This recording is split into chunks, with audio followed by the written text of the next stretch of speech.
तो दोस्तों आज हम आपको सिखाने वाले हैं सिंप्लीफिकेशन यानी सरलीकरण करना। तो सरलीकरण करने के लिए दोस्तों आपको सिर्फ इसका एक छोटा सा रूल पता होना चाहिए, उसके बाद आप इसको आसानी से सोल्व कर सकते हैं।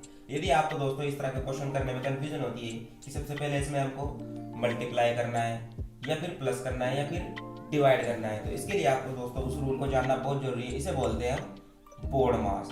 हाँ दोस्तों, ये होता है हमारे पास बोर्ड मास। अब ये बोर्ड मास क्या होता है दोस्तों, अगर यदि आपके पास इस तरह का कभी क्वेश्चन हो, अगर उसमें सबसे पहले दिखता है आपको ब्रैकेट, तो सबसे पहले हम करते हैं उसके ब्रैकेट को सोल्व। इसके बाद आता है ब्रैकेट ऑफ डिवीजन, फिर उसके बाद आएगा हमारे पास डिवीजन, फिर करते हैं मल्टीप्लाई, उसके बाद आता है एडिशन, सबसे लास्ट में होगा फिर सब्ट्रैक्शन। तो दोस्तों इस क्वेश्चन में हमारे पास सबसे पहले है डिवीजन, तो इसको करेंगे हम पहले डिवाइड, फिर उसके बाद होगा मल्टीप्लाई, फिर सबसे लास्ट में होगा एडिशन, क्योंकि दोस्तों इसमें सब्ट्रैक्शन नहीं है तो सबसे लास्ट में होगा एडिशन। तो सबसे पहले हम करेंगे इसको डिवाइड, तो दोस्तों 2 को 4 से डिवाइड करेंगे तो ये आएगा हमारे पास 2 2 जा 4, मतलब ये आएगा 2। तो 5 × 3 इसको हम एज इट इज लिखते हैं और प्लस, अब इससे डिवाइड करने पर ये आएगा 2।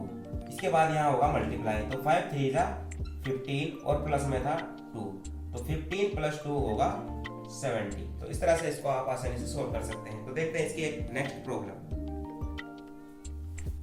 तो दोस्तों जिस तरह से अब ये क्वेश्चन है हमारे पास 3 × ब्रैकेट के अंदर है सबसे पहले 4 + 6 / 3, फिर उसके बाद है -2।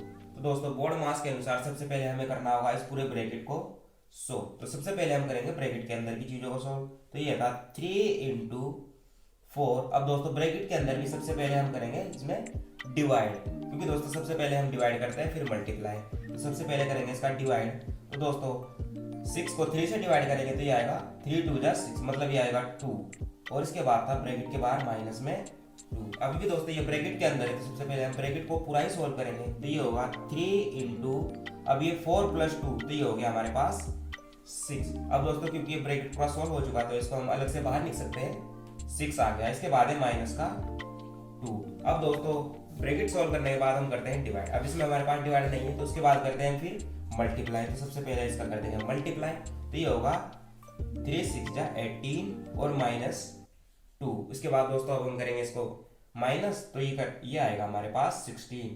तो इस तरह से दोस्तों आप बोर्ड मास का प्रयोग करके इन्हें सोल्व करते हैं। तो देखते हैं इसी तरह से इसका एक और एग्जाम्पल। अब दोस्तों इस क्वेश्चन में सबसे पहले हमारे पास है ब्रैकेट, तो हम करेंगे इसके पहले ब्रैकेट को सोल्व, फिर उसके बाद होगा डिवाइड, फिर उसके बाद होगा प्लस और माइनस। तो सबसे पहले हम लेके चलेंगे इसका ब्रैकेट, तो ये हमारे पास है -30 + 6 / 2 और प्लस, अब दोस्तों ब्रैकेट के अंदर हमारे पास 5 × 4, तो 5 4 जा 20। इसके बाद दोस्तों हमारे पास है डिवाइड, तो ये हम करेंगे पहले डिवाइड, तो ये होगा -30 प्लस, अब दोस्तों 2 से 6 को डिवाइड करेंगे तो ये आएगा हमारे पास 2 3 जा 6, तो ये आ गया हमारे पास 3। इसके बाद है +20।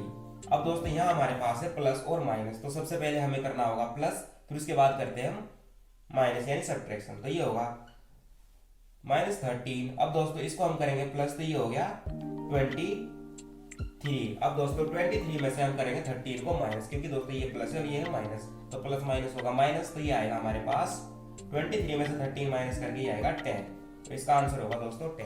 तो इस तरह से दोस्तों बोर्ड मास का प्रयोग करके आप आसानी से सोल्व कर सकते हैं। तो आशा करते हैं आपको हमारी वीडियो पसंद आई होगी। तो मिलते हैं अगली वीडियो में।